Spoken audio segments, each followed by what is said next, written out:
2026 football বিশ্বকাপ শুরু হতে এখনও কয়েক মাস বাকি থাকলেও আর্জেন্টিনার সম্ভাব্য স্কোয়াড নিয়ে আলোচনা হচ্ছে। চূড়ান্ত দল ঘোষণার সময় থাকলেও প্রাথমিক তালিকায় বড় অংশ প্রায় নিশ্চিত হয়ে গেছে। আর্জেন্টাইন গণমাধ্যম টিওয়াইসি স্পোর্টস এর প্রতিবেদনে বলা হয়েছে, বিশ্বকাপের জন্য 26 সদস্যের একটি প্রাথমিক স্কোয়াড ইতিমধ্যে তৈরি করেছেন কোচ লিওনেল স্কালোনি। এর মধ্যে 20 জন খেলোয়াড়ের জায়গা কার্যগত নিশ্চিত। বাকি 6টি স্থানের জন্য শেষ মুহূর্ত পর্যন্ত প্রতিযোগিতা চলবে। বিশ্বকাপে আর্জেন্টিনা খেলবে গ্রুপ জেতে। গ্রুপ পর্বের সব ম্যাচ অনুষ্ঠিত হবে যুক্তরাষ্ট্রে। বর্তমান বিশ্ব চ্যাম্পিয়নদের অভিযান শুরু হবে 16 জুন কানসাস সিটিতে আলজেরিয়ার বিপক্ষে ম্যাচ দিয়ে।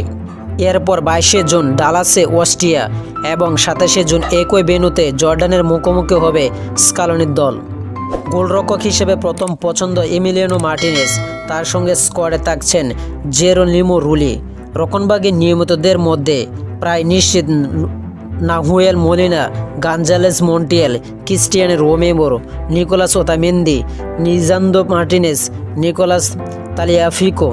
মিডফিল্ডারের স্কালোনির আস্থার নামগুলো হলো Rodrigo De Paul, Leandro Paredes, Enzo Fernandez, Mac Allister, Giovani Lo Celso. সাম্প্রতিক সময়ে গুরুত্ব পাচ্ছেন জুনিয়ানো সিমোনে এবং তরুণ প্রতিভা নিকোলাস পাজ। আক্রমণভাগে সবচেয়ে বড় নাম লিওনেল মেসি। তিনি খেলতে আগ্রহী থাকলেও বিশ্বকাপে থাকবেন বলে ধারণা। তার সঙ্গে প্রায় নিশ্চিত তালিকায় রয়েছেন Lautaro Martinez, Julian Alvarez, Nicolas Gonzalez, Diego Almada. দর্শক যারা টি স্পোর্ট গ্যালারি চ্যানেলটি সাবস্ক্রাইব করেন, সবাই টি স্পোর্ট গ্যালারি চ্যানেলটি সাবস্ক্রাইব করবেন।